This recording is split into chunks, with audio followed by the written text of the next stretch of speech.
ഇന്ത്യയിലെ ഒരു കുടുംബത്തിന് 3 കുട്ടികൾ വേണം. 3ഓ 2ഓ കുട്ടികൾ നിർബന്ധമായും വേണമെന്നാണ് ഇപ്പോൾ ആർഎസ്എസ് സർസംഘചാലകായിട്ടുള്ള മോഹൻ ഭാഗവത് പറയുന്നത്. നമുക്കറിയാം നിലവിൽ ലോകത്ത് ഏറ്റവും കൂടുതൽ ജനസംഖ്യയുള്ള രാജ്യം ഇന്ത്യയാണ്.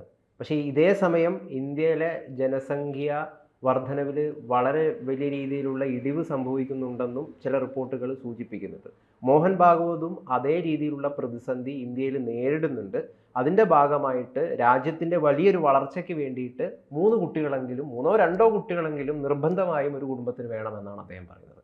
എന്താണ് ഇതിന് പിന്നിൽ യഥാർത്ഥ കാരണം? തീർച്ചയായിട്ടും നമ്മൾ 2000 വർഷം അദ്ദേഹത്തിൻ്റെ സ്റ്റേറ്റ്മെൻറ്റിനെ കുറിച്ചാണ്. ഇതിപ്പം ഇനിയിപ്പം നാളെ തൊട്ട് ഇതിപ്പോൾ വലിയ കോലാഹലം ഉണ്ടാവും. കാരണം മോഹൻ ഭാഗവത് പറഞ്ഞു ഹിന്ദുക്കൾ 3 കുട്ടികളെ ഉൽപ്പാദിപ്പിക്കണം എന്ന് പറഞ്ഞിട്ടുള്ള സ്റ്റേറ്റ്മെൻറ്റുകളും വിവാദങ്ങളും ഒക്കെ ഉണ്ടാവും.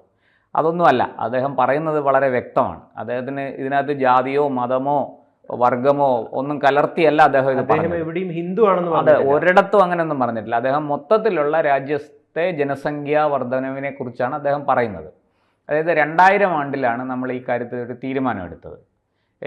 രാജ്യത്തെ ഈ ജനസംഖ്യയുടെ വളർച്ചാ നിരക്ക്, ജനസംഖ്യ കൂടുന്നതല്ല, ജനസംഖ്യ കൂടുന്നതിനൊരു വളർച്ചാ നിരക്കുണ്ട്. ആ നിരക്ക് 2.1% എങ്കിലും ആയിരിക്കണം എന്ന് നമ്മൾ അന്ന് തീരുമാനിച്ചു, ശരാശരി. പക്ഷേ അത് ഇപ്പോൾ നമ്മൾ പിന്നോട്ട് പോവുകയാണ്, അത് കുറഞ്ഞുകൊണ്ടിരിക്കുകയാണ്. ഇപ്പോൾ ഏതാണ്ട് നമുക്ക് 140 കോടിയാണ് രാജ്യത്തെ ജനസംഖ്യ.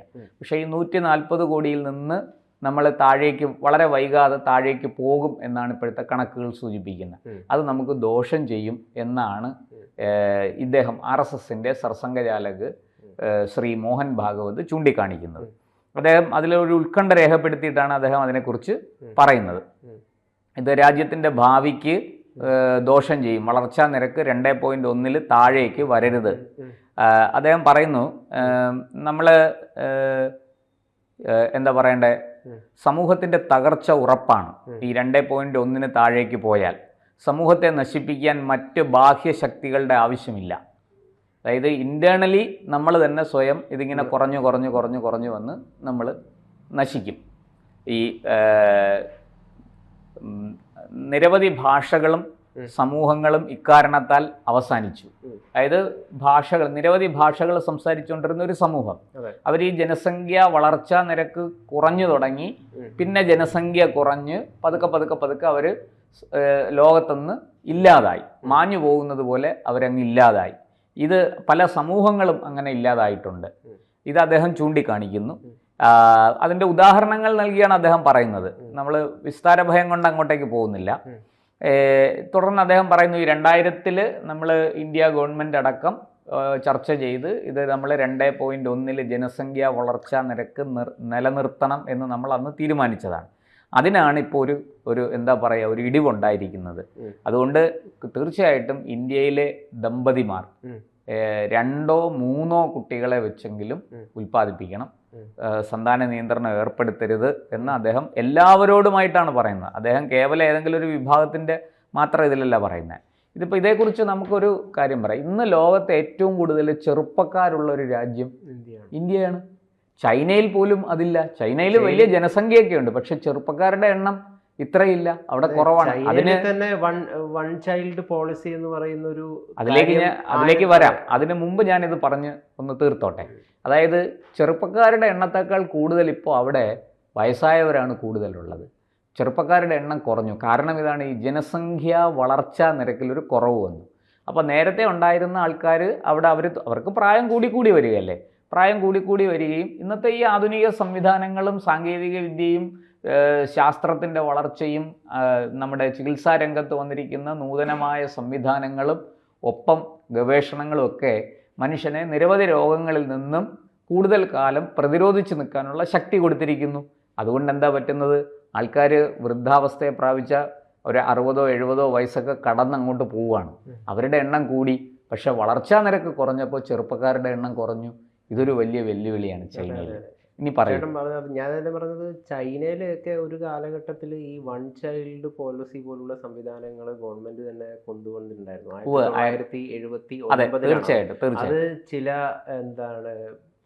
ചില എന്താ പറയാ ഗ്രാൻഡുകളടക്കം ഒരു കുട്ടികൾ മാത്രം പിന്തുടരുന്നവർക്ക് ചില ഗ്രാൻഡുകൾ, പ്രത്യേക ചില ആനുകൂല്യങ്ങൾ സംവരണങ്ങളൊക്കെ നൽകുന്ന പോലെ ചില സംവിധാനങ്ങളിലൊക്കെ ഇളവുകൾ, ഒരു കുട്ടി മാത്രമേ ഉള്ളുവെങ്കിലും ഇത്തരം കാര്യങ്ങൾക്കൊക്കെ പഠിപ്പിക്കുന്നതിന് അങ്ങനെയുള്ള കാര്യങ്ങളൊക്കെ. പക്ഷെ അത് 2015 അവർ പിന്നീട് തന്നെ ഈ രാജ്യത്തിന് ഇത് വലിയ രീതിയിൽ ദോഷം ചെയ്യുന്നു എന്ന് മനസ്സിലാക്കിയതിനു ശേഷം 2015 അവർ തന്നെ ഇത് തിരുത്തുകയും 2 ചൈൽഡ് പോളിസി, 2 ചൈൽഡുകളെ കുട്ടികളെ എന്താണ് പ്രൊമോട്ട് ചെയ്യുന്ന രീതിയിലുള്ള അത് തീർത്തും ഗവൺമെന്റ് കാര്യങ്ങളിലൊക്കെ ടാക്സ് ഫ്രീ ആക്കുക, ഇങ്ങനെയുള്ള കുറേ സംവിധാനങ്ങളെ വെച്ചിട്ട് ഇതിനെ പ്രൊമോട്ട് ചെയ്യുന്നൊക്കെ സാഹചര്യം ഉണ്ടായി. ഇപ്പം അതും അങ്ങനെ തന്നെ ലോകത്തിലെ പല രാജ്യങ്ങളും ഇന്ന് അമേരിക്കയിലൊക്കെ വലിയ പഠനം നടക്കുന്നുണ്ട്. വെല്ലുവിളികളിൽ ഒന്നാണ് ഈ ജനസംഖ്യാ നിരക്ക് കുറയുന്നു എന്ന് പറയുന്നത്. ജനസംഖ്യാ നിരക്ക് കുറയുന്നു, ജനസംഖ്യാ നിയന്ത്രണം ഏർപ്പെടുത്തിയിരിക്കുന്നു, കുട്ടികൾ ഉണ്ടാകുന്നതിന് നിയന്ത്രണം ഏർപ്പെടുത്തിയിരിക്കുന്നു. ഇതെല്ലാം വലിയ തോതിൽ നമുക്ക് സത്യം പറഞ്ഞാൽ ഭാവിയിലേക്ക് നമ്മൾ പോകുമ്പോൾ ഇത് വലിയ തോതിൽ തിരിച്ചടിയാകും എന്നാണ് പഠനങ്ങൾ സൂചിപ്പിക്കുന്നത്. വ്ളാഡിമിർ പുടിൻ പോലും, റഷ്യൻ പ്രസിഡന്റ്, അദ്ദേഹം പോലും കഴിഞ്ഞ ഏതാനും ആഴ്ചകൾക്ക് മുമ്പ് 2 കുട്ടികളെ പ്രൊമോട്ട്, അതായത് കുട്ടികൾ കൂടുതൽ വേണമെന്ന് പ്രൊമോട്ട് ചെയ്യുന്ന രീതിയിലുള്ള പോളിസികൾ കൊണ്ടുവരുമെന്ന് പ്രഖ്യാപിക്കുകയുണ്ടായി. പ്രത്യേക ആനുകൂല്യങ്ങളും പ്രത്യേക ആനുകൂല്യങ്ങൾ. കാരണം ഈ റഷ്യയിലൊക്കെ ഈ ചൈൽഡ് ഫ്രീ ക്യാമ്പയിനുകളൊക്കെ, അത്തരം രീതിയിലുള്ള പ്രൊപ്പഗാൻഡകളൊക്കെ ഒരുപാട് നടക്കുന്നുണ്ട്. അപ്പോൾ അത് ബാൻ ചെയ്യുന്നതാണ് റഷ്യയിൽ നിന്ന് ഏതാനും ആഴ്ചകൾക്ക് മുമ്പ് വന്ന വാർത്തകളടക്കം സൂചിപ്പിക്കുന്നു. അപ്പം ലോകത്തിലെ പല നേതാക്കളും ഇത്തരം കാര്യങ്ങളിൽ ആശങ്കകൾ നിലവിൽ തന്നെ പ്രകടിപ്പിക്കുന്നുണ്ട്. അതിന്റെ ഭാഗമായിട്ട് തന്നെയാണ് ഇപ്പം മോഹൻ ഭാഗവത്തിന്റെ ഈ ഒരു അഭിപ്രായത്തെയും നമ്മൾ മനസ്സിലാക്കേണ്ടത്. അതിനകത്ത് ഒരു കാര്യം കൂടി പറയാനുണ്ട്. ഇന്നിപ്പോൾ ലോകത്തെമ്പാടും ഈ ലിവിങ് ടുഗദർ എന്ന് വെച്ചാൽ കുടുംബം എന്ന ആ എസ്റ്റാബ്ലിഷ്മെൻറ്റ്, ഫാമിലി എന്ന് പറയുന്ന എസ്റ്റാബ്ലിഷ്മെൻറ്റിനോട് വലിയ താല്പര്യമില്ല, കുറഞ്ഞു വരികയാണ്.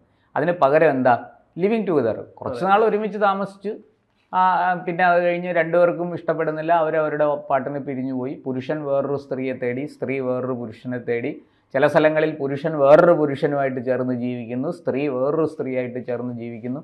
ഇതിനകത്തൊന്നും നമുക്ക് തെറ്റും ശരിയൊന്നും പറയാനില്ല. പക്ഷെ സംഭവിക്കുന്നത് എന്താണെന്ന് വെച്ചാൽ, ഇങ്ങനെ വരുമ്പോൾ അടുത്ത തലമുറയുടെ നിർമ്മാണം, അടുത്ത തലമുറയുടെ ഉൽപ്പാദനം, സന്താനോൽപാദനം എന്ന് പറയുന്നത് ഗണ്യമായിട്ട് ഇടിയുകയാണ്. എന്നാൽ ലിവിങ് ടുഗദറിൽ ആർക്ക് റിസ്ക് എടുക്കാൻ വയ്യ. ഇപ്പോൾ അച്ഛനും അമ്മയും ആയി കഴിഞ്ഞാൽ കുട്ടികളെ വളർത്തണം, അല്ലേ? അതിന് പകരം എന്നും ഭാര്യയും ഭർത്താവുമായിട്ട് തുടരുക.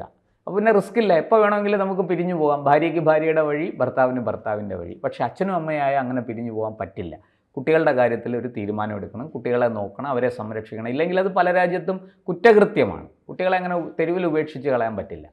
അപ്പോൾ അതുകൊണ്ട് ഇവിടെയും ഈ തരത്തിലുള്ള ലിവിങ് ടുഗദർ നമ്മുടെ ഇന്ത്യയിലും പല വൻ നഗരങ്ങളിലും വ്യാപകമാണ്. അത് മാറി, അങ്ങനെ ഒരു അവസ്ഥ മാറി നമ്മൾ ശരിയായ രീതിയിൽ അതിൻ്റെ ആ കുടുംബത്തെ നിലനിർത്തിക്കൊണ്ട് സന്താനോൽപാദനം നിർവഹിച്ചുകൊണ്ട് അടുത്ത തലമുറയെ ജനിപ്പിച്ച് അവരെ പോറ്റി വളർത്തി അവർക്ക് വേണ്ട വിദ്യാഭ്യാസമൊക്കെ കൊടുത്ത് സാമൂഹ്യ നിർമ്മിതിക്ക്, ഒരു സമൂഹത്തെ നിർമ്മിക്കാനുള്ള പ്രക്രിയയിൽ നമ്മളും പങ്കാളികളാകണം എന്നാണ് മോഹൻ ഭാഗവത് അദ്ദേഹം പറഞ്ഞതിന്റെ അർത്ഥം. എന്തായാലും ഇതിനിപ്പം വലിയ വിവാദമാക്കാൻ വേണ്ടിയിട്ട് പലവരുടെയും തീർച്ചയായിട്ടും ഇപ്പൊ അത് ഒരുപാട് ആൾക്കാർ ഈ സ്ലീപ്പർ സെല്ലുകളൊക്കെ വർക്ക് ചെയ്ത് തുടങ്ങും. ഈ സൈബർ സ്ലീപ്പർ സെല്ലുകളുണ്ട്, അവരിപ്പോൾ പണി തുടങ്ങും. അയ്യോ, മോഹൻ ഭാഗവത് പറഞ്ഞേ, RSS പറഞ്ഞേ ഹിന്ദുക്കളെല്ലാം 3 കുട്ടികളെ വെച്ച് ഉൽപ്പാദിപ്പിക്കണമെന്ന്. അങ്ങനെ ഒരു കാര്യമേ അദ്ദേഹം പറഞ്ഞിട്ടില്ല. അദ്ദേഹം വളരെ കൃത്യമായിട്ട് പറയുന്നു, എല്ലാവരും രാജ്യത്തെ ജനസംഖ്യയുടെ വളർച്ചാ നിരക്ക് കുറയാതിരിക്കാൻ ശ്രദ്ധിക്കണം. അത് കുറഞ്ഞാൽ അപകടമാണ്, നമുക്ക് തന്നെ ദോഷം ചെയ്യും. ഒരു ബാഹ്യശക്തി നമ്മളെ വന്ന് ആക്രമിക്കേണ്ട കാര്യമില്ല. നമ്മുടെ ആഭ്യന്തര വിഷയങ്ങൾ കൊണ്ട് തന്നെ നമ്മൾ ആ സമൂഹം ഇല്ലാതാവും. അതിന് അദ്ദേഹം നിരവധി ഉദാഹരണങ്ങൾ ചൂണ്ടിക്കാണിച്ചു. പണ്ട് ഇന്ന ഭാഷ സംസാരിച്ചിരുന്ന സമൂഹം ഇവിടെ ഉണ്ടായിരുന്നു, ഇന്നില്ല. പണ്ട് ഇന്ന പ്രദേശത്ത് ഒരു ഗോത്രം ഉണ്ടായിരുന്നു, ആ ഗോത്രം ഇന്നില്ല. അങ്ങനെയൊക്കെയുള്ള ഒരുപാട് കാര്യങ്ങൾ അദ്ദേഹം ചൂണ്ടിക്കാട്ടുന്നു. എന്തായാലും ഇക്കാര്യത്തിൽ നമ്മൾ സമൂഹം, പ്രത്യേകിച്ചും ചെറുപ്പക്കാർ, യുവതലമുറ വളരെ ആഴത്തിൽ ചിന്തിച്ച് ഇതിന് പരിഹാരം കണ്ടുപിടിക്കട്ടെ. ലിവിങ് ടുഗദർ അല്ല മാർഗം, അല്ലെങ്കിൽ വിവാഹം കഴിക്കാതെ ജീവിക്കുന്നതല്ല മാർഗം. മറിച്ച് അടുത്ത തലമുറയെ ഉൽപ്പാദിപ്പിച്ച് സന്താനങ്ങളെ ജനിപ്പിച്ച് കുടുംബമായിട്ട് ജീവിച്ച് ഒരു കരുത്തുറ്റ സമൂഹത്തെ നിർമ്മിക്കുന്നതിൽ പങ്കാളികളാകുകയാണ് വേണ്ടത്. അതിലേക്ക് എല്ലാവരുടെയും ബുദ്ധി നല്ലവണ്ണം ചേർന്ന് പ്രവർത്തിക്കട്ടെ എന്ന് മാത്രമേ നമുക്ക് ഈ സന്ദർഭത്തിൽ പറയാൻ കഴിയൂ.